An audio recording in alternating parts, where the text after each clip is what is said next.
Welcome to the Voter Interest Project's candidate interviews for 2023. I'm Alan McPheeters, the Executive Director of the Voter Interest Project. Our mission is to provide voters with the information they need to make informed decisions about government, candidates, and ballot measures. Our focus is local.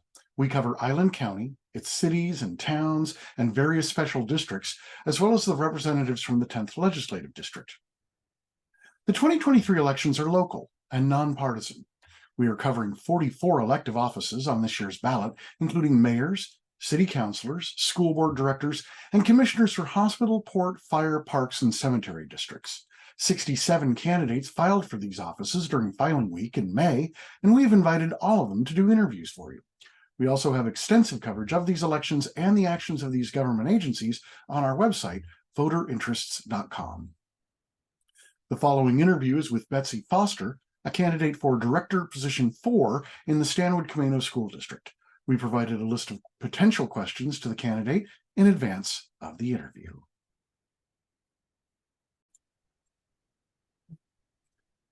All right, good morning. Today is Saturday, October the 14th, and we're here with Betsy Foster, who is running for the Stanwood-Camano School District Director Position number 4.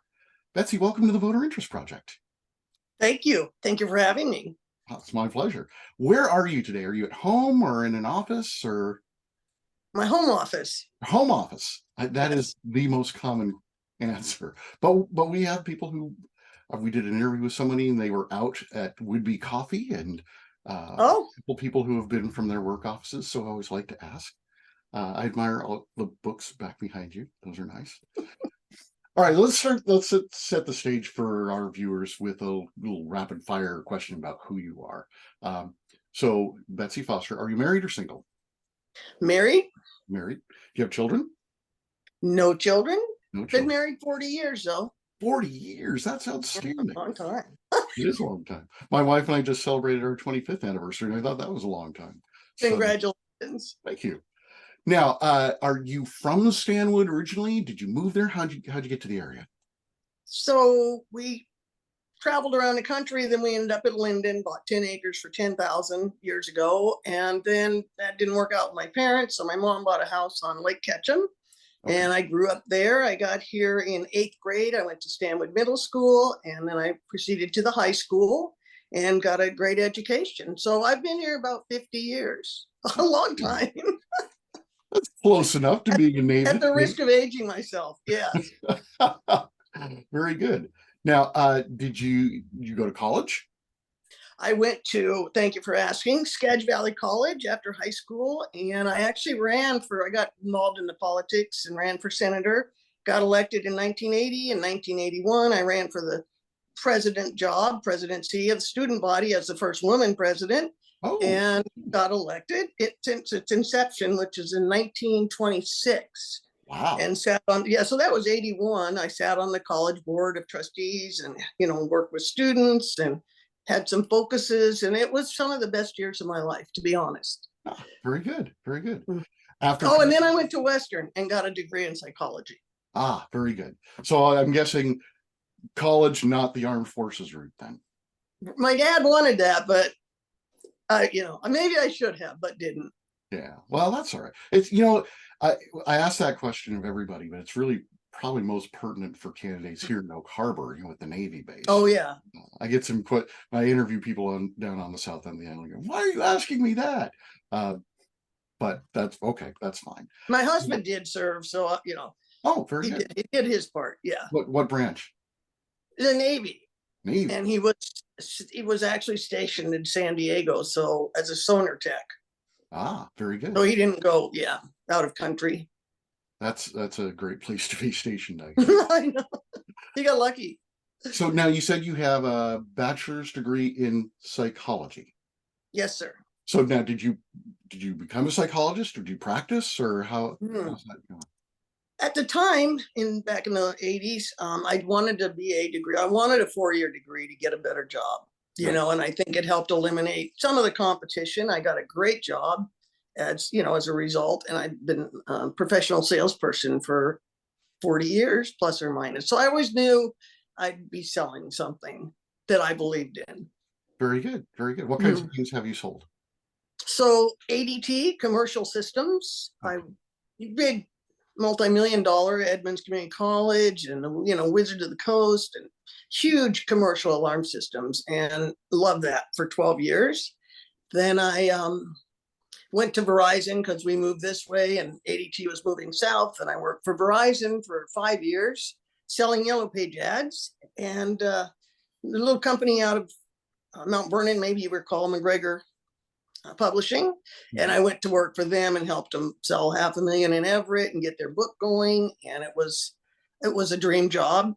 And but then another company bought them, and sometimes when that happens, things don't go in our favor. So I decided to be a realtor about 12 years ago Very good. Very and good. be my own boss. The customers are my boss. I don't need really a boss.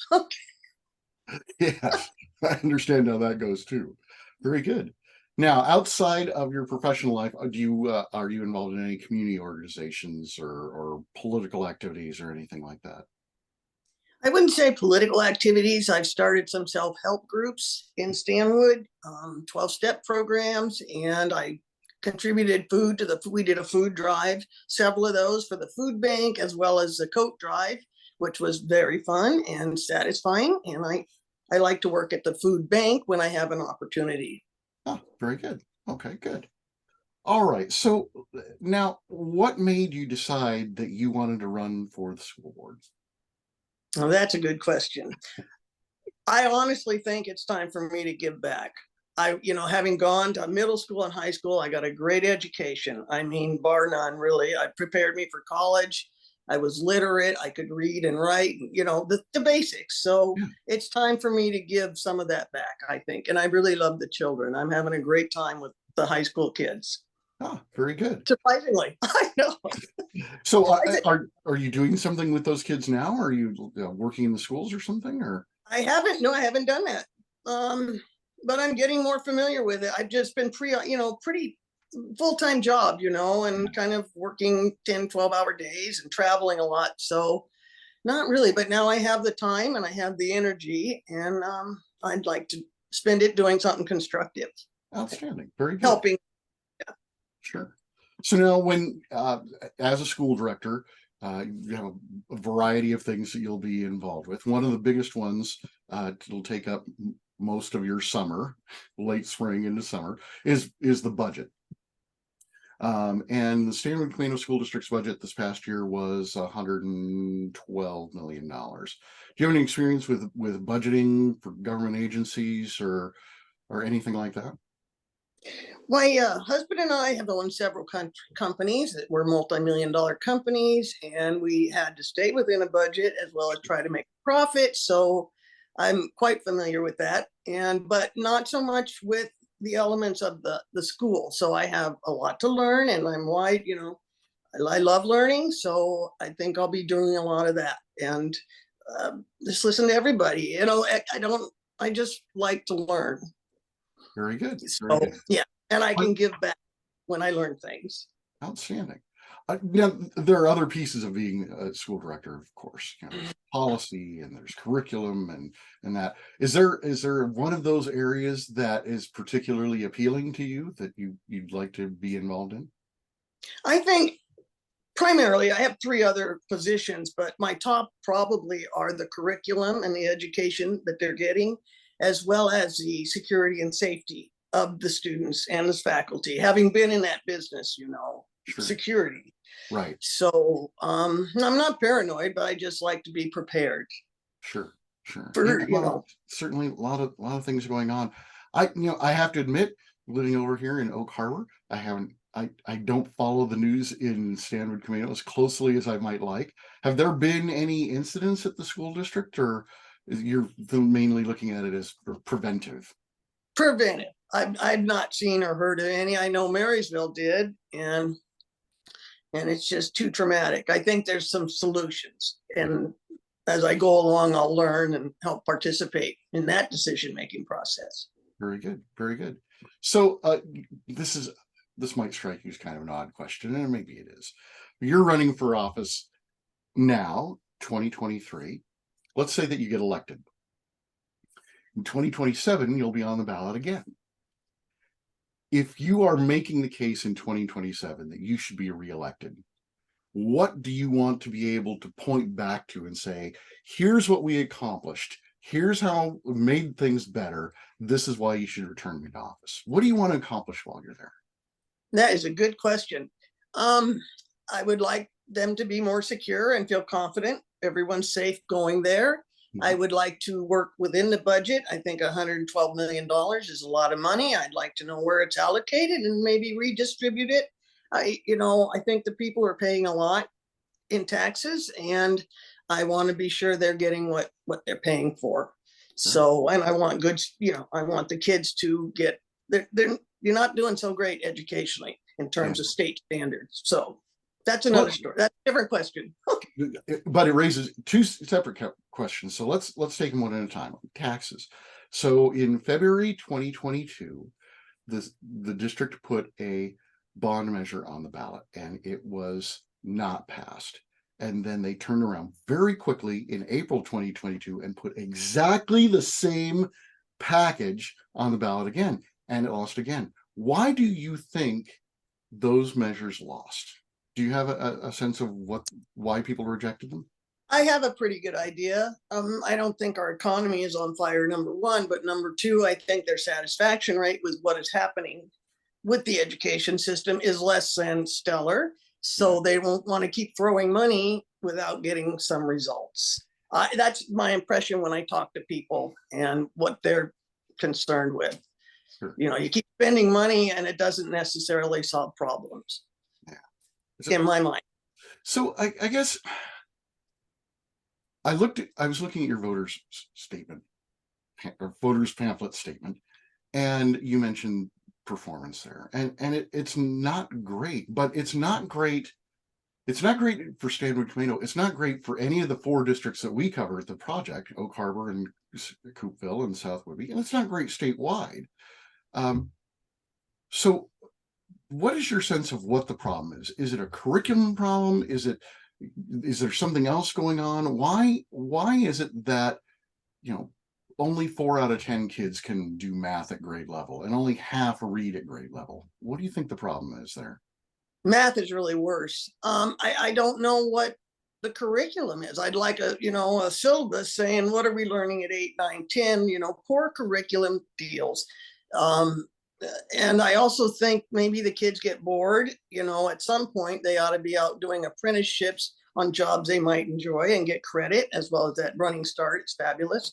And if they don't want to be a mechanic or a salesperson, they'll at least have some life experience, and it will, I think, add enjoyment to their life. So, and experience. Sure. Yeah. So I'm reminded something else that you said in your voters state. Why can't I say that phrase? Voters pamphlet statement. Just call it VP something. Yeah. Okay. Listen, in your statement, you talked about. I want to make sure I quote you correctly. So let me scroll down here in my notes. You said that you wanted to be an advocate for transparent curriculum, parental input, and parental rights. Is the district falling short in keeping parents in the loop? I don't know that I can be a judge of that. I've been to meetings and I don't see a lot of participation from the family members. I see a handful of people and they scroll through the budget that the people haven't really seen, and it all happens rapidly. And I would like way more participation from the parents so we can get their input. I think everybody should have a voice in what is happening with the education system, including parents. We had some candidates in the Oak Harbor primary and did a candidate forum with them. And one of the questions that we asked them was, if you're a school board director, who are you representing? Are you there? Are you speaking on behalf of the students? Are you speaking on behalf of parents? Are you speaking on behalf of the staff? Who is your constituency? And who do you see as your constituency if you're on the school board? Honestly, Alan, I think that would be all of those. Yeah. What do you want to call them? Positions. They all play a big part in the big story at the end of the day. So I have a lot to learn, I'll admit it.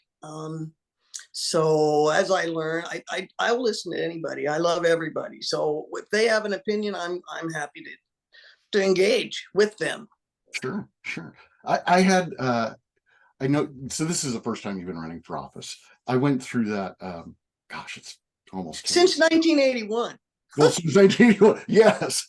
And by the way, the board actually did a resolution on me, and it was so complimentary that whereas, and I thought, wow, that was all that. But so I enjoy it. It's sitting on boards and helping make, yeah.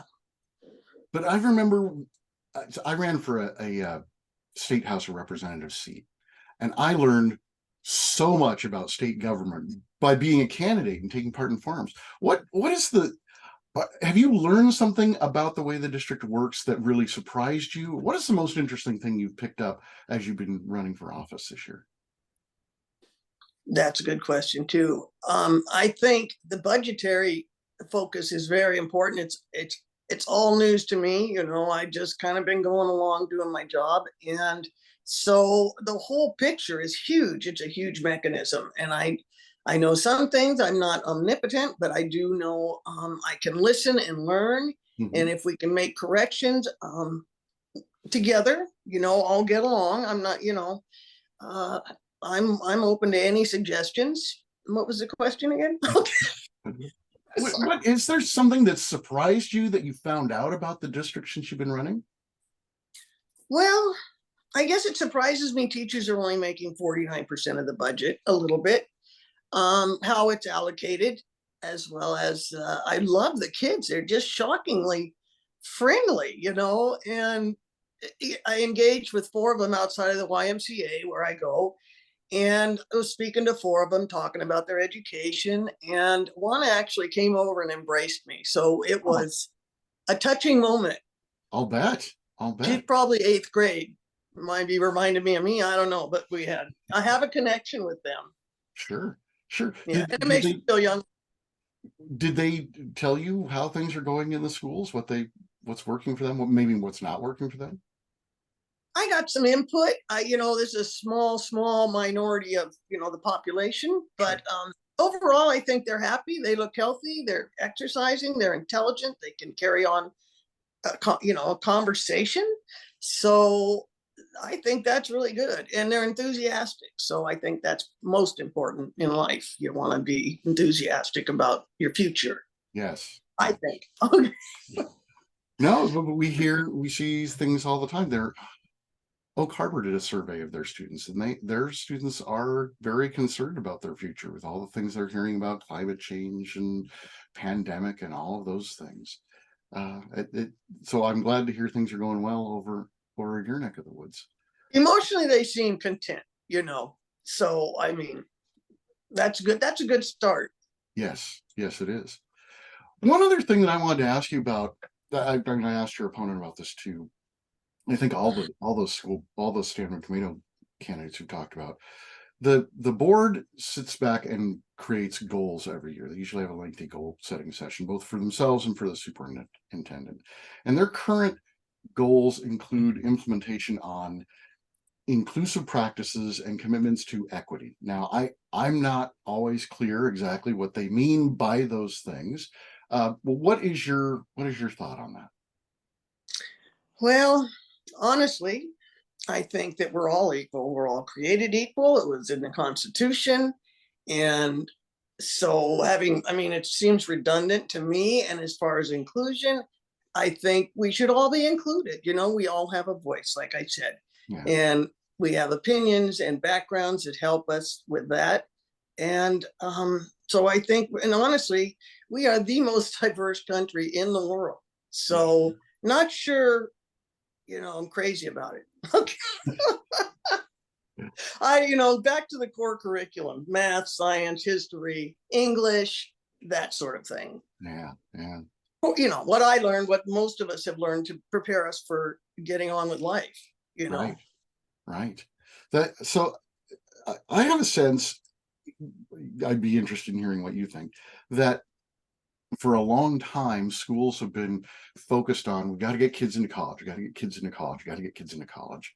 Now, I went to some college, didn't get a completed degree. Plenty of kids, and Bill Gates doesn't have a degree from anywhere. I know that. But doesn't seem to me like has to be the be all and end all goal.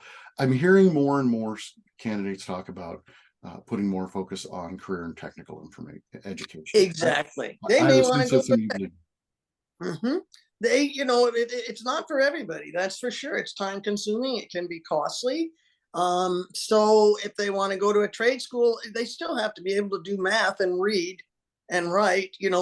I mean, wherever they want to go, they have to have a certain skill set to get along and to go forward.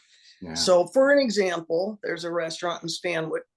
Maybe I shouldn't say it, but okay, here's an example. They hired a waitress recently graduated from Stanwood School District, and the client had a $202.73 bill. He went to pay it, and he gave the gal $3, and she had to get a calculator out to figure out the change.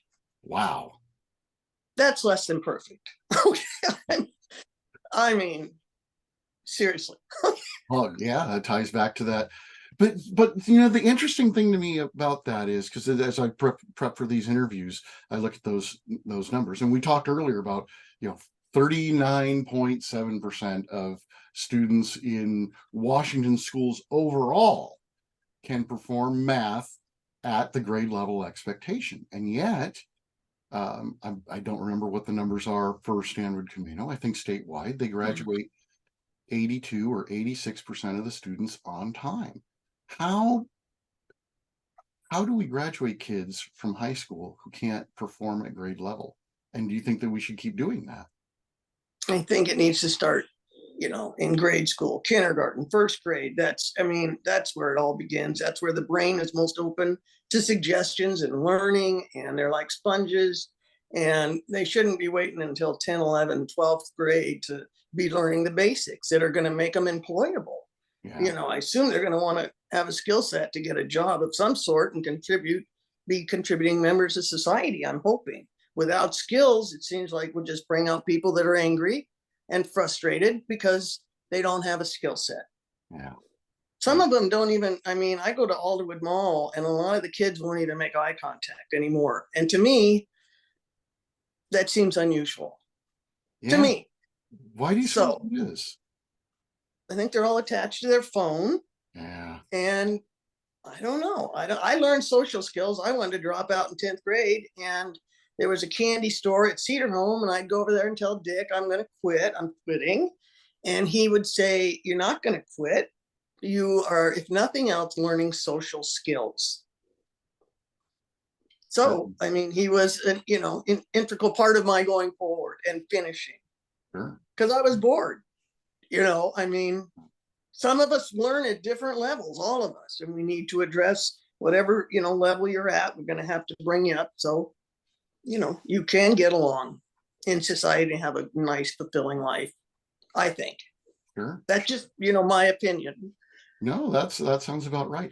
That's actually probably a great note for us to wrap up on. So I always like to finish with this. If people want to know more about you and your campaign and what you'd like to do on the school board, what's the best way for people to get hold of you? Do you have a website or a Facebook page, or some candidates say, well, just send me an email? Well, how do people reach out to you? Okay, I have several forms of communication. I have my phone number, 425-870-4656. I'm welcome to take any calls, almost any time.